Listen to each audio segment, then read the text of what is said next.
Good evening students.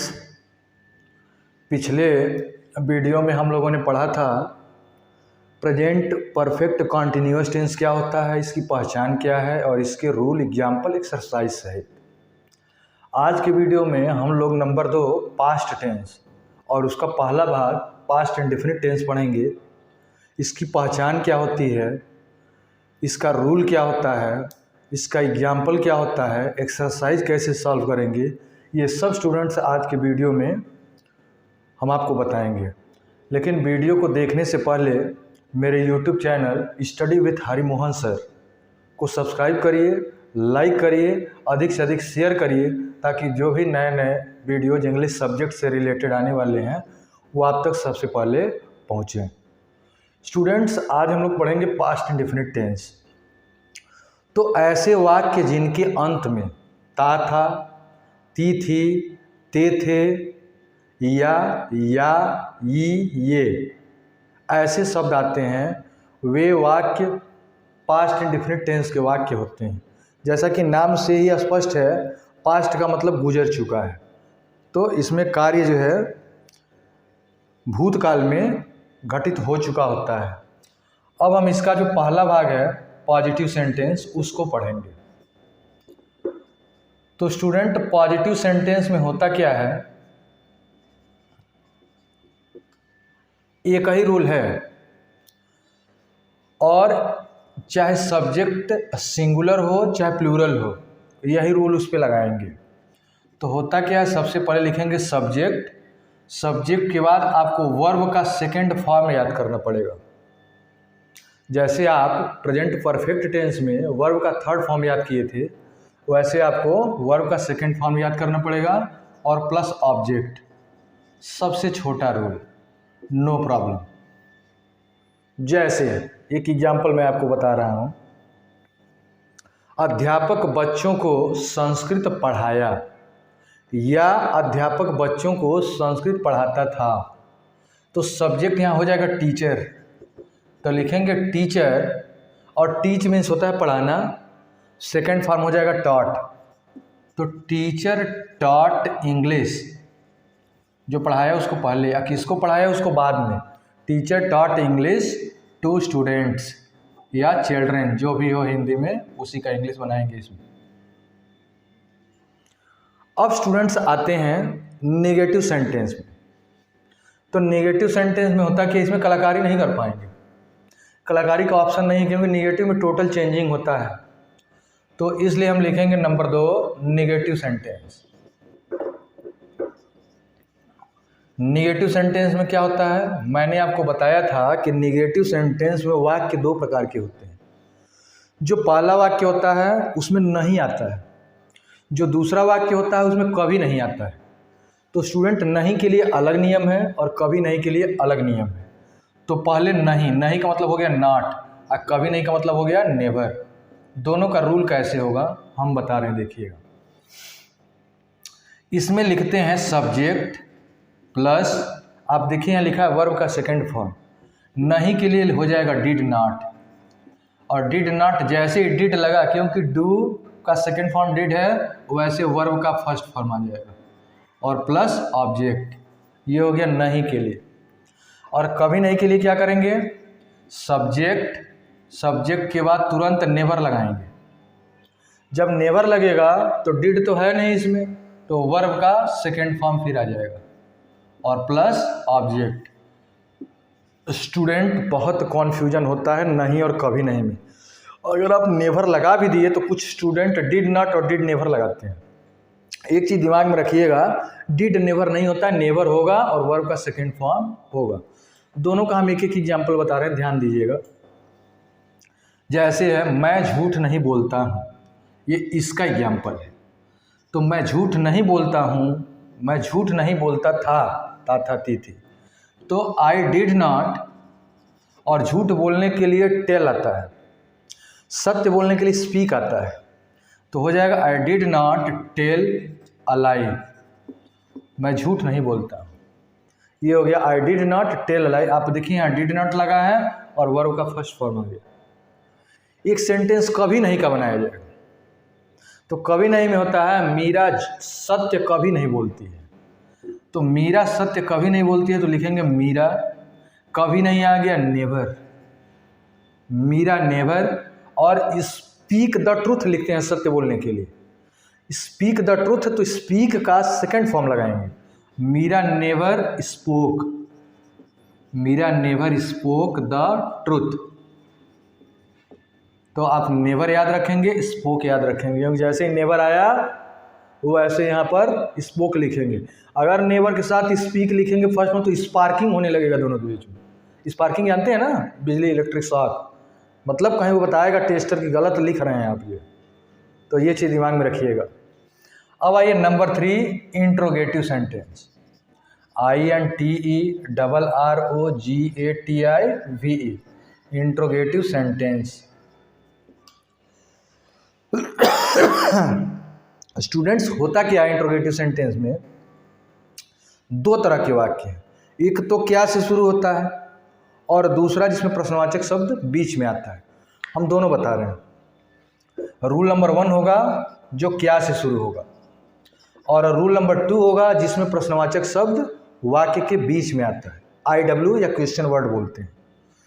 Rule number 1 में क्या है, अगर वाक्य क्या से शुरू हो रहा है तो डिड से ही हम शुरू करेंगे, और प्लस सब्जेक्ट, जैसे ही डिड से शुरू हुआ वर्ब का फर्स्ट फॉर्म आ जाएगा, और प्लस ऑब्जेक्ट, क्वेश्चन मार्क जरूर लगाएंगे, एब्सेंट माइंड नहीं रहेंगे, मैंने पहले ही बताया। अब इसका एग्जाम्पल लिखा जाएगा, क्या सूर्य पश्चिम में निकलता था, क्या सूर्य पश्चिम में निकलता था, तो डिड लगा है पहले, तो हम डिड पहले लगा देंगे, डिड। और सूर्य के लिए प्राकृतिक वस्तुओं के पहले द लगाते हैं, तो हो जाएगा डिड द सन। और निकलने का राइज होता है, फर्स्ट फॉर्म लिखेंगे राइज, पश्चिम में, इन द वेस्ट, WEST, और क्वेश्चन मार्क जरूर लगाइएगा, गलत हो जाएगा नहीं लगाएंगे तो। अब आइए रूल नंबर 2 पर। रूल नंबर 2 है, रमेश को सांप क्यों काटा, रमेश को सांप क्यों काटा, क्यों बीच में आया है, और क्यों की इंग्लिश होती है, पहले इसका फार्मूला हम लोग देख लिया जाए। जो आप रूल नंबर 1 में फार्मूला लिखें यही रहेगा, केवल इसके पहले लिखेंगे IW, IW का मतलब प्रश्नवाचक शब्द या क्वेश्चन वर्ड। इसके बाद ये पूरा रूल नंबर 1 का लिख देंगे, did plus subject plus verb का first form plus object question mark. अब एग्जाम्पल लिखेंगे, रमेश को सांप क्यों काटा, तो क्यों बीच में आया है, IW बोलते हैं, सबसे पहले क्यों की इंग्लिश लिखेंगे वाई, इसके बाद डिड, वाई के बाद डिड, इसके बाद सब्जेक्ट लिखा है, रमेश को, सांप ने रमेश को क्यों काटा, तो सांप यहाँ सब्जेक्ट हो जाएगा, तो लिखेंगे वाई डिड स्नेक, और बाइट मीन्स होता है काटना, फर्स्ट फॉर्म में लगेगा bite Ramesh, why did snake bite Ramesh. Student, सांप काटने से एक चीज़ हमको याद आ गया कि सांप काटे तो करना क्या चाहिए, इसको जानना जरूरी है। स्टूडेंट्स, पूरे विश्व में लगभग 350 से 400 कैटेगरी होते हैं स्नेक के, इतनी प्रजातियां पाई जाती हैं। कितनी होती हैं, 350 से लगभग 400। लेकिन स्टूडेंट्स, इसमें से मात्र 4 से 6 स्नेक ऐसे होते हैं जो बहुत पॉइजनस होते हैं, बहुत ज़्यादा खतरनाक होते हैं। अगर ये 4 से 6 सांप काट लें तो मात्र आपको 3 घंटे का समय देते हैं बचने के लिए, 3 घंटे में आप बच सकते हैं। करना क्या है, जो ये 4 से 6 कोई भी सांप अगर आपको काट ले, स्टूडेंट सबसे पहले घबराने की जरूरत नहीं है, एकदम नहीं घबराएंगे, एकदम रिलैक्स मुस्कुराएंगे, क्योंकि अगर घबरा गए या फिर बहुत ज़्यादा डर गए तो आपका हार्ट होता है ना, हार्ट का पल्स रेट 70 से 100 के बीच में होना चाहिए, नॉर्मल माना जाता है, वो ऐब नॉर्मल हो जाएगा। जैसे पता चला सांप काटा, तुरंत वो 150, 170, 180, उसके बाद फिर लिमिट ख़त्म। तो हार्ट का काम क्या है, पुचपुचाता है, पुचपुचाना जानते हैं, दो सिरा दो धमनी, अशुद्ध रक्त शुद्ध रक्त, वो जल्दी जल्दी बीटिंग करने लगेगा। बीटिंग करने का मतलब है कि खून को जल्दी जल्दी भेज रहा है, और जब जल्दी जल्दी खून को भेजेगा तो नस में आपके ब्लड का प्रेशर बढ़ जाएगा, और ब्लड प्रेशर बढ़ जाएगा तब क्या होगा स्टूडेंट, हम बता रहे हैं, अब ध्यान से सुनिए। अगर ब्लड प्रेशर बढ़ा और सांप ने आपको काटा, जब सांप काटता है तो एक दो बूंद ऊपर और नीचे दांत से उसमें छोड़ देता है। स्टूडेंट बिल्कुल घबराना नहीं है। करना क्या है, जहाँ पर सांप ने आपको काटा है उस स्थान को, अगर उंगली वगैरह है तब तो बहुत बढ़िया है, उसके 1 इंच 2 इंच पहले खूब तेज नायलॉन की रस्सी मानिए, इतना तेज मानिए समझिए उंगली कट गई, अगर जिंदा रहना है तब। घबराना बिल्कुल नहीं है, बीपी बढ़ना नहीं है, पल्स रेट बढ़ना नहीं है, नहीं तो वो खून में जाएगा तो जितना तेज ब्लड प्रेशर होगा, ब्लड बढ़े भागेगा नस में, उतना तेज वो जहर भी नस में भागेगा। और उसको पॉइजन करता क्या है, खून को जमाने का काम करता है, वो जमाने लगेगा, और जमाएगा 3 घंटे का समय देता है। जमाने के बाद फिर खून जम जाए तो जानते हैं क्या होता है, आदमी मर जाएगा। यही होता है सांप के पॉइजन से। आप करेंगे क्या, अगर उंगली में काटा तो 1 या 1.5 इंच पहले रस्सी से खूब कस के बांधेंगे, और उसमें पानी गिरा गिरा करके, जैसे दशहरी आम खाते हैं ना, घुला घुला करके ऐसे ऐसे दबा दबा करके 6 बूंद 7 बूंद जितना भी खून गिरे सब गिरा दीजिए। और नहीं तो थोड़ा नया ब्लेड लिखिए, चीड़ा लगाइए जहाँ काटा है, और फिर गिराइए, जीना है करना पड़ेगा। बढ़िया से दबाइए, उसको निकाल दीजिए, और उसके बाद किसी ऑटो वाले को पकड़िए तुरंत, अपनी व्यवस्था है तो उसमें बैठिए और चले जाइए जिला अस्पताल, डिस्ट्रिक्ट हॉस्पिटल, जिसको डिस्ट्रिक्ट हॉस्पिटल बोलते हैं, और या तो मेडिकल कॉलेज, जो भी सुविधा हो। और आपका घर किसी भी जिला से 1 घंटे में पहुंच जाएंगे जिला मुख्यालय पे। कहीं अगर दूर नदी के पास भी रह रहे होंगे तो 1 से 1.5 घंटे में, 2 घंटे में आराम से पहुंच जाएंगे। जाम भी रहेगा तब भी 3 घंटे पहले ये काम करना है। अब वहाँ पर पहुँच गए तो पहुँचने के बाद क्या करना, उसे बोलता है एंटीवेनम वैक्सीन लगा, एंटी सांप जो काटता है, तो ये वैक्सीन लगवाएंगे। वो वैक्सीन क्या करता है, इसका पॉइजन खून को गाढ़ा करेगा, ब्लड को, और इसका जो वैक्सीन आप लगवाएंगे वो खून को पतला करेगा। और स्टूडेंट किसी ऐसे जगह अगर काट लिया जहाँ उंगली नहीं है, पैर के जांघ में या फिर नीचे लेग में या फिर हैंड में या कहीं, तो वहाँ पे आप तो रस्सी बांध नहीं सकते, तो आप जितना जल्दी हो चीड़ा लगा करके पानी से धोते रहिए, तुरंत ये काम करिए, उसका पॉइजन निकले। अरे तो हड़बड़ाना बिल्कुल नहीं है, डरना बिल्कुल नहीं है। उसके बाद तुरंत पहुँचे जिला अस्पताल, एंटीवेनोमस इंजेक्शन वो लगाएगा, और लगाने के बाद आप रिलैक्स महसूस करेंगे। अब स्टूडेंट्स एक और बहुत इंटरेस्टिंग और बेहोश करने वाली बात बता रहे हैं। 350 से 400 जो सांप होते हैं उसमें 4-6 ही बहुत खुखार होते हैं। एक तो इसमें कोबरा है, जिसको हम लोग अपने इंडिया की भाषा में गेहून बोलते हैं, करैत है, और जो बाकी सांप हैं वो अपने देश में नहीं मिलते हैं, अन्य देशों में, जस्ट लाइक साउथ अफ्रीका, इस तरह से जो है जंगलों में। अच्छा, इफ़ यू आर पढ़ा लिखा आदमी, अगर आप पढ़े लिखे आदमी हैं, अंधविश्वास में विश्वास न करिए। मेरे कहने का मतलब ये है कि झाड़ फूक में मत रहिए कि फलाने मौनी बाबा हैं बहुत बढ़िया झाड़ते हैं। तो स्टूडेंट जानते हैं वो क्या करते हैं, ये जो 4 से 6 प्रकार के सांप हैं, इन्हीं को छोड़ करके अब बाकी को झाड़ देते हैं, बच जाता है। लेकिन ये जो 4 से 6 सांप हैं, उस झाड़ने वाले मौनी बाबा को भी अगर काट लें तो वो भी बेचारे खत्म हो जाएंगे, वो अपना झाड़ाई खुद नहीं कर पाएंगे।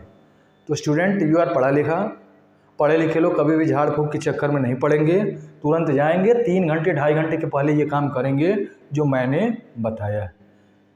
और एक होम्योपैथिक और दवा भी आती है स्टूडेंट्स, उसका नाम है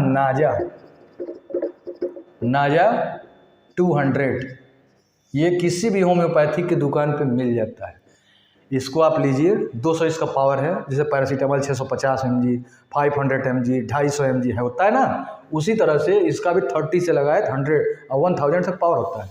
तो आप 200 लेंगे नाजा 200, और लेके क्या करेंगे, 1 मिनट बाद जीभ पे, होम्योपैथिक दवा जीभ से काम करता है, ये नहीं मुँह में डाले घोंटे लिए भीतर चले गए। हाँ, 2 बूंद, 2 मिनट बाद फिर 2 बूंद, 5 मिनट बाद फिर 2 बूंद, 10 मिनट बाद फिर 4 बूंद, ऐसे बढ़ाते जाइए समय और बूंद की संख्या, वो भी इसको किनारे कर देगा।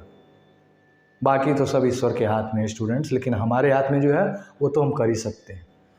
अब आते हैं इंट्रोगेटिव नेगेटिव सेंटेंस में, तो इसमें कलाकारी हो जाएगा, हम समझा रहे। देखिए, चौथा इंट्रोगेटिव और नेगेटिव सेंटेंस। डिड और उसके बाद सब्जेक्ट है, यहीं सब्जेक्ट के बाद नॉट लगा देंगे, नेवर नहीं लगाएंगे, कभी नहीं आता है तो नेवर लगाएंगे, लेकिन वर्ब का फॉर्म, फिर दिमाग में रखना पड़ेगा। इसके बाद रूल नंबर 2, अब जैसे मान लीजिए एग्जाम्पल है डिड द सन राइज, यहाँ पे लिख देंगे नॉट राइज, हो गया interrogative negative sentence. Rule number 2 में आई डब्ल्यू डिड सब्जेक्ट, यहीं पर नॉट लगा देंगे या नेवर का प्रयोग कर देंगे। जैसे why did snake bite Ramesh, सांप ने रमेश को क्यों नहीं काटा, स्नेक के बाद नॉट लगा देंगे। तो स्टूडेंट्स इस प्रकार से पास्ट टेंस का जो पहला पार्ट है पास्ट इंडेफिनिट टेंस वो हम लोगों ने पढ़ा, इसका पहचान क्या होता है, इसका रूल क्या होता है, एग्जाम्पल बता दिए। अब आप एक काम करेंगे, काम ये करेंगे किसी भी ट्रांसलेशन की बुक में आप खोजेंगे पास्ट इंडेफिनिट टेंस मिल जाएगा। अपने क्लास के स्टैंडर्ड के अनुसार आप उसका एक्सरसाइज सॉल्व करेंगे, कुछ नहीं करेंगे। 5 बना लीजिए आप पॉजिटिव सेंटेंस का, 5 बना लीजिए नेगेटिव, 5 इंटेरोगेटिव और 5 इंटेरोगेटिव नेगेटिव का। और इंग्लिश से हिंदी बनाइए तो हिंदी से इंग्लिश भी बनाइए, तब जा करके ये होगा। विज्ञान में हम लोग पढ़ते हैं उत्क्रमणीय क्रिया, उसका निशान होता है दोनों तरफ क्रिया करना, अरे समझ में। तो हिंदी से इंग्लिश और इंग्लिश से हिंदी बनाइए। और स्टूडेंट्स वीडियो समाप्त होने से पहले मेरे YouTube channel study with Harimohan Dubey को सब्सक्राइब करिए, लाइक करिए, अधिक से अधिक शेयर करिए और नए नए वीडियोज़ देखने के लिए मेरे साथ बने रहिए। धन्यवाद।